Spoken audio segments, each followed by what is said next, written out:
The weeks after the council's decision brought changes that nobody had expected. Least of all, Park Ji-won had gone back to her work on the irrigation systems. Back to the quiet routine of sensors and water flow and maintenance schedules. But nothing was quiet anymore. The drone footage had spread beyond the colony, beyond Vareth 7, out into the galactic network where billions of beings watched and discussed and debated the strange thing that had happened on that flooded frontier world. A human had saved a tiny alien and a predator from drowning. Such a simple story. And yet it seemed to shake something loose in the university. Yuan started receiving messages from species she had never heard of. Some offering praise and some asking questions, and simply expressing confusion about why anyone would do what she had done. She tried to answer when she could. But there were too many messages and too few hours in the day. The Leopard made everything more complicated. It would not leave her. Wildlife handlers came to collect it 3 times. And 3 times it escaped from their temporary enclosures and found its way back to Ji-won's small housing unit, sitting outside her door and waiting with patient golden eyes after the 3rd escape. The handlers gave up. "It is bonded with you," the head handler said, scratching his head in bewilderment. "I have never seen anything like it. Leopards are solitary hunters. They do not form attachments like this." "Maybe nobody ever gave one the chance," Ji-won replied. She named the leopard Barum, a Korean word meaning wind, because it moved so silently and appeared so suddenly that it seemed to materialize out of thin air. Barum followed her to work in the mornings and waited outside the maintenance buildings while she crawled through access tunnels and adjusted valve settings. The Kethri workers were terrified at first, giving her station a wide berth, but slowly they began to realize that the leopard showed no interest in hunting them, only had eyes for Ji-won. Chirik visited often, fascinated by both the human and the predator who seemed so devoted to her. "Does Barum ever try to hunt things?" the young Kethri asked one afternoon. "Sometimes," Ji-won admitted. "I see the instinct in its eyes when small animals cross our path. But it always looks at me first, like it is asking permission. And what do? I tell it no. And it listens." Chirik shook their head in wonder. That should not be possible. Humans have been doing impossible things with animals for thousands of years. Ji-won said, "We turned wolves into dogs. We taught horses to carry us. We convinced cats to live in our homes, even though they clearly think they are superior to us." She smiled. "Barum is just the latest in a long tradition." Kethri scientist named Desik began following Ji-won around with a recording device, documenting everything she did, and set in what she called a behavioral study of human-animal bonding.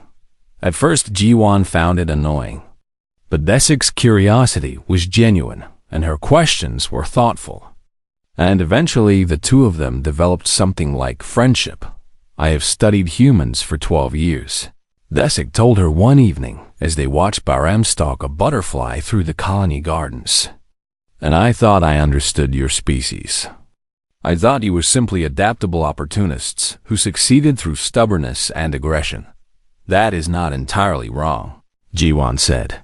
"But it is not entirely right either," Desik continued. "What I see in you is something I cannot explain with evolutionary theory alone. You form attachments that make no logical sense. You bond with creatures that cannot benefit you. You extend compassion to things that would harm you if given the chance." Desik's fascinated eyes studied Ji-won's face. "Why?" Ji-won thought about the question for a long time before answering. "Because it hurts," she finally said. Desik tilted her head. "I do not understand." "Humans love things that leave us," Ji-won explained. "We form bonds with creatures that will die before we do. We give our hearts to animals that cannot speak our language or understand our feelings. We make ourselves vulnerable to pain over and over again." She watched Barum pounce on the butterfly and miss. watched it tumble into a flower bed and come up with petals stuck to its whiskers. It is inefficient, she continued. It is painful. It makes no sense from a survival perspective. But we would not trade that capacity for anything. Why not? Because the love is worth the pain, Ji-won said simply. Every moment of connection, every bond formed across the boundaries of species and language and understanding. Every time we reach out and something reaches back. That is what makes life worth living. Desik was quiet for a long moment. I think, she said slowly, that I have been studying the wrong things about humans all these years. The news spread through the scientific community, through diplomatic circles, through the ordinary citizens of 100 different worlds. Humans were not just survivors. Humans were bridges. They formed connections where none should be possible, built relationships across every barrier, extended their capacity for love to encompass anything and everything that crossed their path. Other species began requesting human colonists, not for their technical skills or their physical resilience, but for this strange ability to bring disparate beings together. Ji-won heard about these requests and found them both flattering and terrifying. They are making too much of what I did, she told Chirik one day. I just saved 2 lives, that is all. That is not all, Chirik replied. You showed them something they had never seen before. You showed them what humans are capable of when they choose kindness over fear. Before Ji-won could respond, an alarm blared across the colony. Emergency alert: a HFY mining vessel had crashed in the northern mountains. Ji-won listened to the details crackling over the emergency channel, her hands already reaching for her gear. The terrain was treacherous, full of unstable rock and hidden crevasses, and the HFY rescue teams were not equipped to handle it safely. They need human help, someone said over the channel. Ji-won was already moving. Baram fell into step beside her, and when she looked down at the leopard, she saw something in those golden eyes that looked almost like anticipation. You want to come, she said. Baram pressed its head against her hand. Fine, Ji-won sighed. But try not to scare anyone. She jogged toward the vehicle depot where rescue teams were assembling, and she heard footsteps behind her, light and quick. The distinctive sound of HFY limbs on metal flooring. Desik caught up to her, recording device in hand. I am coming too, the scientist said. This is not a research expedition. I know, Desik replied, but I have spent years studying humans from a distance. I think it is time I saw one in action up close. Ji-won did not have time to argue. She climbed into the rescue vehicle with Baram at her side and Desik behind her. And as the vehicle lurched into motion toward the distant mountains, she felt the same strange calm that had settled over her during the flood. Whatever was coming, she would face it. That was what humans did. The northern mountains of Varth 7 rose like broken teeth against the sky, jagged and unstable and treacherous in ways that made the rescue team pause at the base. The crashed mining vessel lay somewhere up there, its emergency beacon pulsing weakly. Through the interference of the mineral-rich rock, 5 HFY were trapped inside. The HFY rescue coordinator looked at the terrain and shook her head.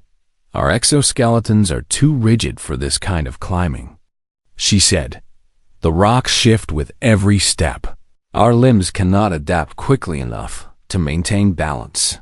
Humans can do it, one of the human rescue team members said, a woman named Sergeant Cho, who had arrived from the military outpost on the other side of the Valley. Ji-won studied the slope. It was bad, worse than anything she had climbed before, but she had grown up scrambling over the rocky shores of Korea, and she knew how to read unstable ground. I'm going up, she said. Baram pressed against her leg. The leopard will slow you down, Sergeant Cho said. No, Ji-won replied. It will not. She had seen how Baram moved across difficult terrain, how its powerful body flowed over obstacles like water, how its paws found purchase where human boots would slip. If anything, the leopard would be faster than They started climbing. Thesic stayed at the base with her recording device, capturing everything for the study she would later publish across the galactic network. But her faceted eyes never left Jiwan's ascending figure. The rocks were every bit as unstable as the coordinator had warned, shifting and sliding with each step, and Jiwan had to stop several times to find new routes when her planned path crumbled away. Baram moved beside her like a ghost, never faltering, somehow always finding the solid stones among the loose ones. 3 other humans climbed behind them, but Jiwan and Baram pulled ahead, driven by something neither of them could name. They found the crashed vessel wedged in a narrow crevasse, its hull crumpled and leaking atmosphere, its emergency systems flickering weakly. Jiwan peered through a crack in the hull and saw movement inside. "I can see survivors," she called down to the others. "At least 3 moving. The structure looks unstable." Sergeant Cho shouted back, "Wait for us to catch up." But Jiwan could hear sounds from inside the vessel now. Thin Kethri voices calling for help, and one voice that was weaker than the others. Fading, she did not wait. The crack in the hull was barely wide enough for her to squeeze through, and she had to remove her equipment pack and push it ahead of her, scraping her shoulders raw against the jagged metal inside. The vessel was a chaos of broken equipment and scattered debris, and the smell of leaking fuel made her head spin. She found the first survivor almost immediately. A Kethri with a broken limb who was trying to free 2 others from beneath a fallen support beam. "I am here to help," Jiwan said. The Kethri stared at her with huge faceted eyes. "Human?" They breathed. "You came." "I came," Jiwan confirmed. "Now let us get you out of here."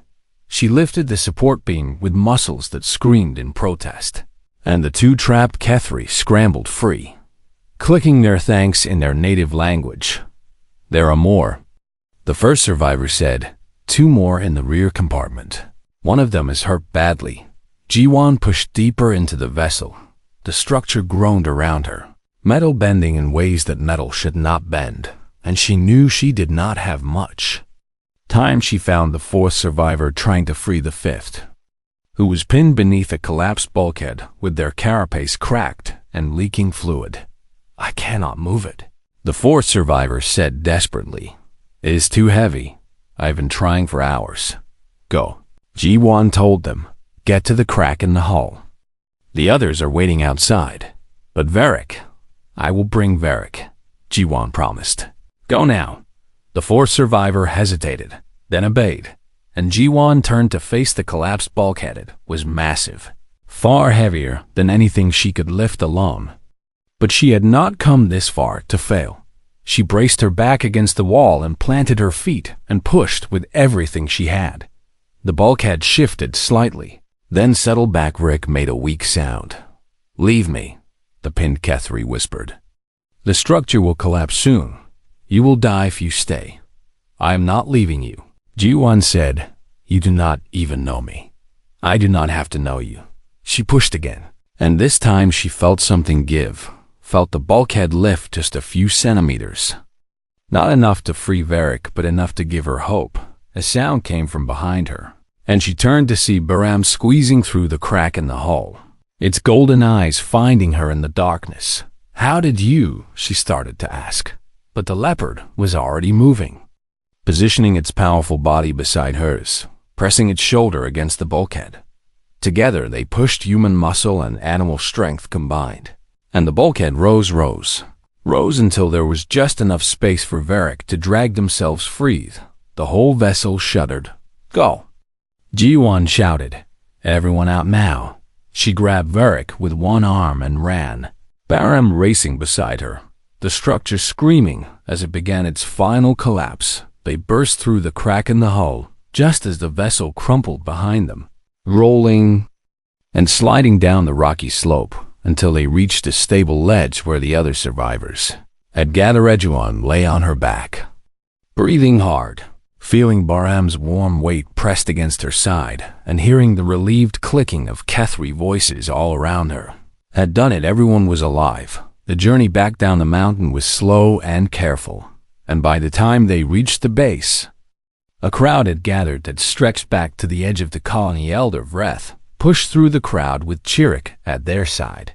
And when the elder saw the survivors, saw Jiwan covered in dust and blood with a leopard pressed against her leg, something shifted in those ancient faceted eyes. "You did this," Vreth said. "We did this," Jiwan replied, gesturing to Baram and to the human rescuers behind her. Vreth stepped forward and did something no Kethri elder had ever done to a human before. They bowed. "From this day forward," Vreth announced in a voice that carried across the silent crowd, "humans are not guests on Vera 7. They are family." The words echoed across the galactic network, broadcast by Thesic's recording and 100 other devices that had captured. The moment other species watched, other species listened, and slowly requests began to pour in from across the galaxy.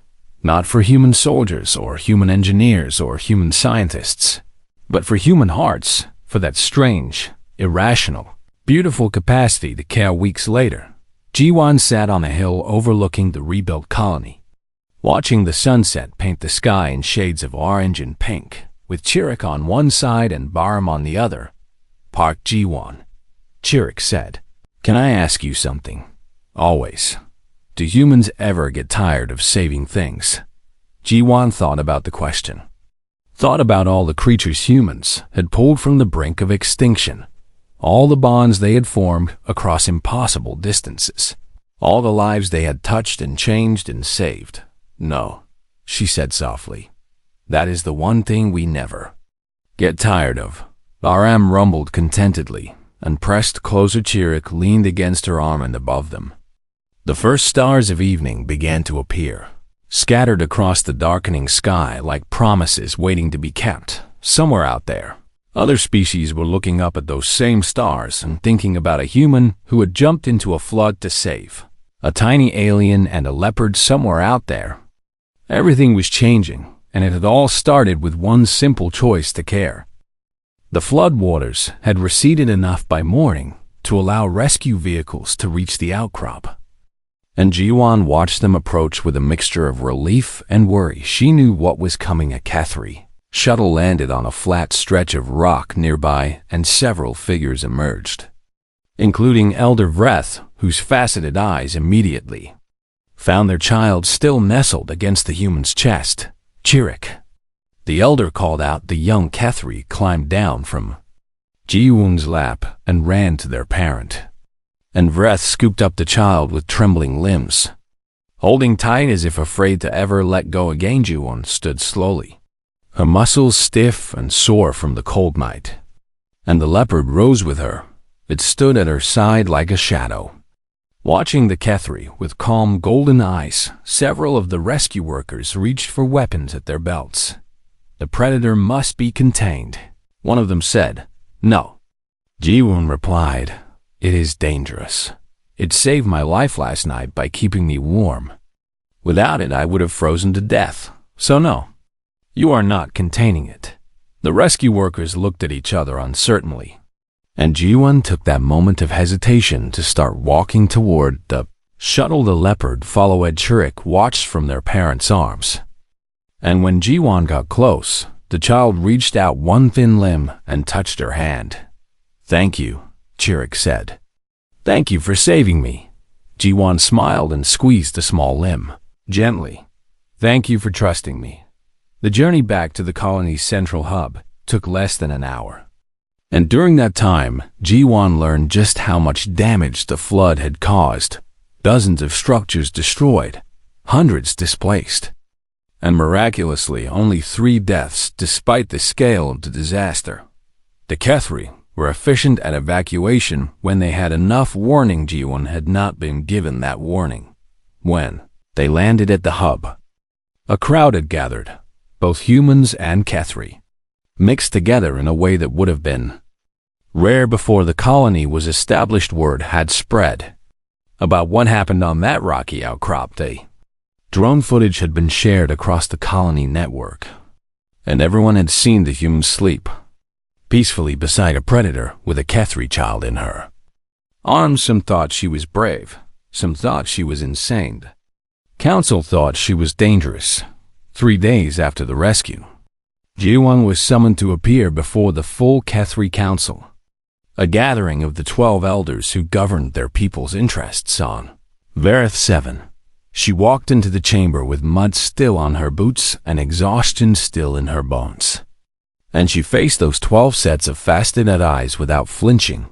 Park Ji-won, the head counselor said, "You stand before us to answer questions about your actions during the flood." "I saved 2 lives, Ji-won said. "Is that what you want to question me about?" A murmur went through the council.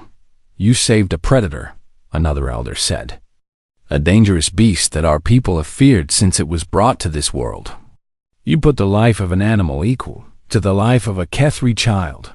"I did not put them equal," Ji-won replied. "I simply refused to choose between them when I had the power to save both. And if you had to choose—" Ji-won was silent for a moment. "Then I would have saved Chirik first," she admitted. "But I did not have to choose. So I chose not to." Elder Vreth spoke up from their seat. "My child is alive because of this human. I will not sit here and listen to her be criticized for showing mercy. Mercy to a beast is reckless," another elder argued. "The humans brought these predators to our world without consulting us. They decided our ecosystem needed adjustment without asking our permission. And now one of their beasts nearly killed your child."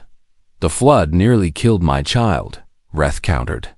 "The beast did nothing but sleep beside them and keep them warm." The argument grew heated. Voices rising, faceted eyes flashing with anger. And Ji-won stood in the middle of it all, feeling like she was watching a tide rise around her. "Enough," the head counselor finally said. "Let the humans speak her piece. Then we will decide what is to be done." 12 pairs of eyes turned to Ji-won. She took a deep breath. "I am not a politician," she said. "I am an engineer. I work with water and pipes and sensors. But I can tell you what I saw in that flood." She paused, gathering her thoughts. "I saw a child drowning, and I swam to save them because that is what you do when someone is dying in front of you. You do not stop to ask if they are the right species or the right kind of person, or if saving them will cause political problems. You just act."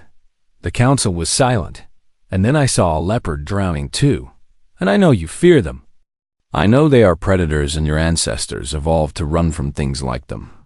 But in that moment, it was just a scared animal that did not want to die. She looked directly at the elder who had criticized her. "You asked if I put the leopard's life equal to Chirik's. And the answer is yes, because all life has value.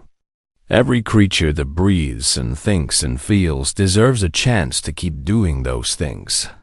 That is what I believe. Even creatures that would eat us," the elder challenged. "Yes," Ji-won said. "Because I have eaten creatures too. I have eaten animals that thought and felt and feared. Does that make me a monster?" No one answered. "The leopard could have attacked us during the night," Ji-won continued. "It was hungry and scared and we were vulnerable. But it did not. Instead, it chose to share its warmth with us. It chose to protect us in its own way." She spread her hands. "I am not asking you to love predators. I am not asking you to bring one into your homes. I am just asking you to consider that maybe, just maybe, there is more to these creatures than teeth and hunger." The chamber fell silent again. Then Chirik's voice rang out from the back of the room. Thin and young, but utterly clear. "She is right."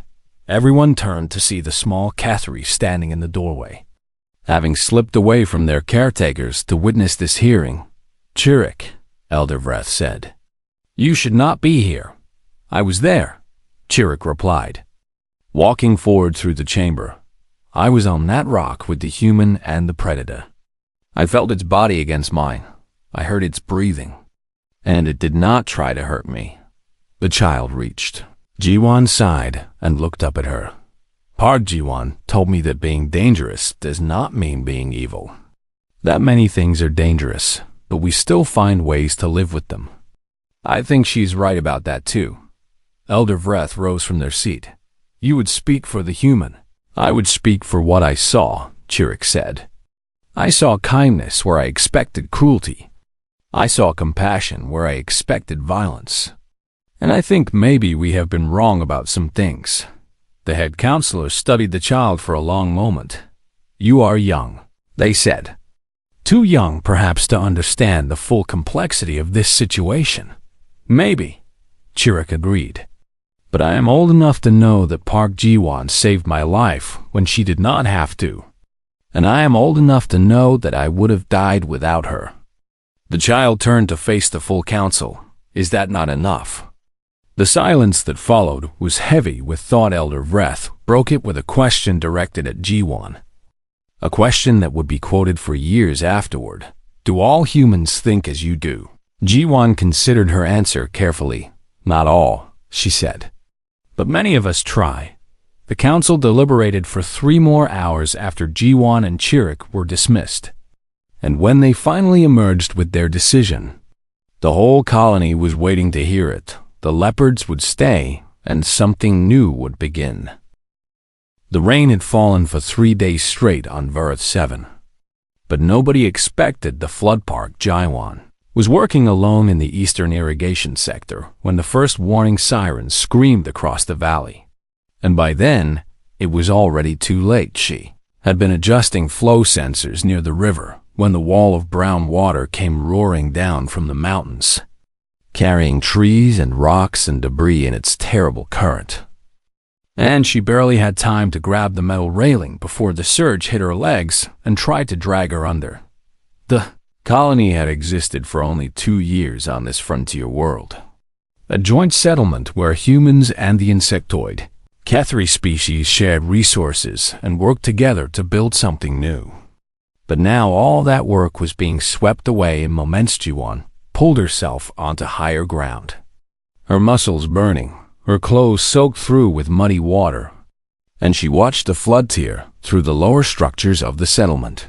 With a kind of horrified wonder, she could see evacuation shuttles rising in the distance, their lights blinking through the gray rain. And she knew she was too far away to reach them. The water kept rising. She climbed onto a metal storage container and looked around for anything that might help her survive. And that was when she heard the sound. It was high and thin and desperate, barely audible over the roar of the flood. And at first, Ji-won thought she had imagined it. Then she heard it again. She turned and saw something small clinging to a piece of floating debris about 30 meters away. Something with thin limbs and a dark carapace that gleamed wet in the dim light at Kethra. Species were small, most adults standing no taller than a human knee, with delicate exoskeletons and multifaceted eyes that reflected light like scattered gems. And this one was clearly young, perhaps equivalent to a human child of 8 or 9 years. The Kethri could not swim. Their bodies were too dense, their exoskeletons too rigid, and water was their greatest fear, the thing that haunted their nightmares and kept them away from human beaches and pools. This young one was going to drown. Ji-won did not think she'd jump. The cold hit her like a fist, and the current immediately tried to spin her away. But she had grown up swimming in the rough seas of Bizen, and she knew how to fight water, how to work with it instead of against it. She swam hard, angling across the current rather than fighting it directly. And she kept her eyes fixed on that small, struggling figure. The Kethri saw her coming and reached out with trembling limbs. And Ji-won could see the terror in those faceted eyes, the absolute certainty of death that was slowly giving way to something like hope. She grabbed the debris with one hand and pulled herself close. I have you, she said. Even though she was not sure the young one could hear her over the water, the Kethri made a sound that might have been a word or might have been a sob. And Ji-won carefully lifted the small body and tucked it inside her jacket, zipping it closed so only the Kethri's head poked out near her collar. Hold on to me, she said. She was about to start swimming back toward the storage container when she saw something else in the water. Something larger. Something that made her heart stutter with a different kind of fear. A leopard. The colony had brought several Earth predators to help control invasive species that had arrived on cargo ships. Creatures that bred too fast and ate too much and threatened the careful balance of the new ecosystem. And the leopards had been the most effective hunters. The HFY feared them terribly. This one was struggling against the current, its powerful body exhausted, its claws scraping uselessly against a fallen metal beam that trapped it in place. It was going to drown too inside her jacket. The young HFY saw the predator and began to shake violently. "No," the small voice said against her neck. No, please no." Ji-won looked at the leopard. She looked at the rising water. She thought about all the reasons she should swim away right now. Should save herself and this child and forget about the beast that would probably try to eat them both if given the chance. The leopard's eyes met hers. They were golden and wild, and full of the same terror she had seen in the HFY's faceted gaze. The same desperate animal need to survive. And in that moment, the leopard was not a predator or a threat or a monster. It was just a creature that did not want to die. Ji-won swam toward it. The HFY whimpered and buried its face against her shoulder. And Ji-won kept swimming, fighting the current, reaching for the trapped animal. The leopard snarled when she got close, a reflexive sound of fear rather than aggression. And Ji-won spoke to it the way she had spoken to frightened dogs and cats all her life. "Easy," she said. "Easy now. I am trying to help you." She found the beam that trapped the leopard's hind leg and pulled at it, her arms screaming with effort. And slowly it shifted just enough for the animal to pull free. For a moment the leopard just floated there, too exhausted to do anything. And Ji-won grabbed the scruff of its neck and began towing it toward higher ground. The animal did not fight her. Reached a rocky outcrop that jutted above the flood waters. And Ji-won hauled herself up onto the wet stone, then dragged the leopard up after her. The animal collapsed on its side, breathing hard, its spotted coat matted and dirty. Ji-won sat down heavily and unzipped her jacket, letting the young HFY see that they were safe for now. The child looked at the leopard with huge, terrified eyes. "It will eat us," the HFY whispered. Ji-won looked at the exhausted predator, at its heaving sides and closed eyes and the way its paws twitched weakly. "No," she said. "It will not." "How do you know?" Ji-won did not have a good answer for that. So she just said what felt true. "Because right now we are all just scared and cold and alive. And that makes us the same." The HFY did not seem convinced, but it stopped trembling quite so hard a buzzing sound made Ji-won look up. And she saw a HFY rescue drone hovering above them, its camera lens focusing on the strange scene below. The drone speaker crackled. "Human, we see you have a survivor. We are sending extraction, but the predator must be left behind." Ji-won looked at the leopard. She looked at the small HFY, still clutched against her chest. She looked up at the drone. "No," she said. "Please repeat." "I said no." Ji-won called out over the rain. "I am not leaving anyone behind. You can extract all three of us or none of us." There was a long silence from the drone. The HFY child stared up at her with something new in those faceted eyes. Something that might have been confusion or might have been the beginning of understanding. The leopard opened its golden eyes and looked at the human who had saved it. And something passed between them that had no words. The drone hovered in place, uncertain, and the floodwaters churned below. And Park Ji-won sat on that cold rock with a tiny alien and a deadly predator and refused to choose between them. The rain kept falling, but for the first time since the sirens had screamed, Ji-won felt something like hope. Night came slowly to Vareth 7, the gray sky darkening to black without ever showing stars.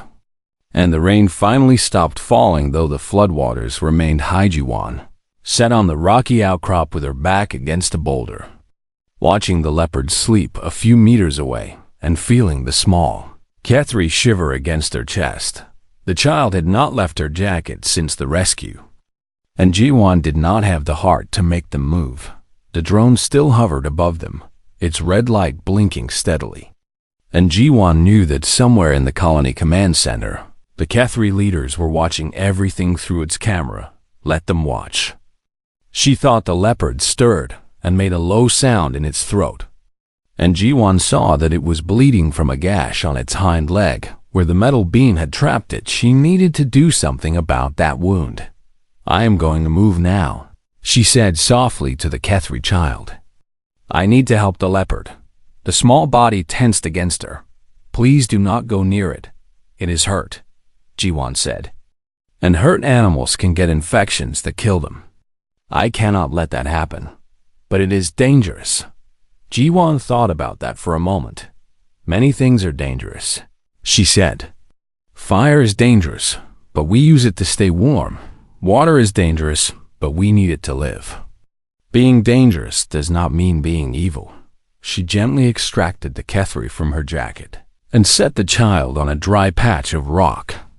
Then pulled the small emergency kit from her belt pouch. The kit contained bandages, an antiseptic, and a few basic medical supplies. Things every colony worker carried in case of accidents. Jiwon approached the leopard slowly, making soft sounds with her tongue the way her grandmother had taught her when dealing with nervous animals. The leopard's eyes opened golden and alert and watching her every move. Easy, Jiwon murmured. Easy now, I just want to help. She knelt beside the animal and showed it the bandage in her hand, letting it sniff the fabric, letting it understand that she meant no harm. The leopard's ears flattened, but it did not growl. Jiwon worked quickly and carefully, cleaning the wound with antiseptic and wrapping it tight with the bandage. And the whole time the leopard watched her with an expression she could not quite read. When she finished, she sat back, and the leopard let out a long breath, almost like a sigh. There, Jiwon said. That should help. She returned to her spot by the boulder, and the young Kethri immediately climbed back into her lap, seeking warmth and comfort and the strange safety of this human who did impossible things. Why did you save it? The child asked. Why did I save you? Jiwon replied. That is different. I am a person. Are you? Jiwon said gently. To some species in this galaxy, neither of us would count as people. We would just be animals to them. Strange creatures not worth saving. The Kethri was quiet for a long moment. I am called Chirik, the child finally said. What is your name? Park Jiwon. Park Jiwon, Chirik repeated carefully. Why are humans like this? Like what? Like you. You save things that might hurt you. You treat predators with kindness. You act as if every life matters equally. Jiwon leaned her head back against the boulder and thought about how to answer that question. A long time ago, she said, humans were afraid of everything. We were small and weak compared to the animals we lived with. Wolves hunted us. Big cats ate us. We should have hated them forever for that. But you did not. Some of us did, Jiwon admitted. We hunted many predators to extinction. We burned forests and poisoned rivers out of fear. But some of us chose a different path. What path? We learned to understand the things that frightened us. We studied wolves and discovered they were loyal and family-oriented. We watched big cats and saw grace and beauty. And slowly we began to love the creatures we had once feared. Chirik looked over at the sleeping leopard. I do not think I could ever love that. You do not have to love it, Jiwon said. You just have to understand that it feels pain and fear just like you do. That is enough. The temperature dropped as the night deepened, and Jiwon began to shiver despite her best efforts to stay warm. Her clothes were still damp from the flood, and the rock beneath her was cold, and she could feel her body losing heat faster than it could make more. The leopard stood up. Chirik made a frightened sound and pressed closer to Jiwon. But the predator did not approach them with any aggression. Instead, it walked over slowly, almost hesitantly, and lay down beside Jiwon with its warm body pressed against her side. Jiwon went very still. The Leopard looked up at her with those golden eyes, and then lowered its head onto its paws and closed its eyes again. It is cold too, Jiwan said softly. It wants to share warmth. That is not possible, Chirik whispered. Predators do not share. They take. This one is sharing right now. Jiwan could feel the heat radiating from the leopard's body, could feel the slow rhythm of its breathing. And she marveled at the strange trust that had formed between them in just a few hours. Chirik watched the leopard for a long time. I am cold too, the child finally admitted. Then stay close to me, Jiwan said. But the predator is right there. Yes. And it is warm. And it has not hurt us. And I do not think it will. Chirik trembled with conflicting instincts. The deep ancestral fear of predators, warring with the immediate need for warmth and the growing trust in this strange human. Finally, the child curled tighter against Jiwan's chest, and Jiwan wrapped her arms around the small body. And the three of them huddled together on that cold rock while the flood waters swirled below up above. The drone's camera recorded everything in the colony command center. A room full of Kethri watched in silence as a human, a predator, and one of their own children slept peacefully together. Elder Vreth, Chirik's parent, stood at the front of the room with their faceted eyes fixed on the screen. That is my child, they said quietly. Yes, another council member replied. With a human and a beast. The human saved them. The human also saved the predator, which puts your child at risk.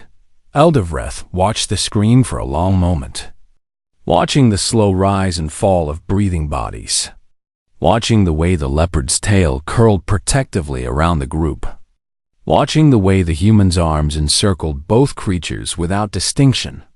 Does it? Vreth asked. Does it really? Nobody had an answer on the rocky outcrop. Jiwan dreamed of ocean waves and the sounds of Bizen Harbor and the warmth of creatures pressed against her from both sides. She dreamed of her grandmother telling her that all living things were connected, that kindness was never wasted, that the universe remembered every good deed and repaid it in unexpected ways. And in her sleep, she smiled. The leopard felt that smile somehow, felt the tension leave the human's body completely, and it pressed closer still, guarding this strange pack it had found against the darkness. And the cold Chirik dreamed too. Dreamed of the flood and the terror, and the moment a human hand had reached down and pulled them from the water in that dream. The hand did not belong to a stranger.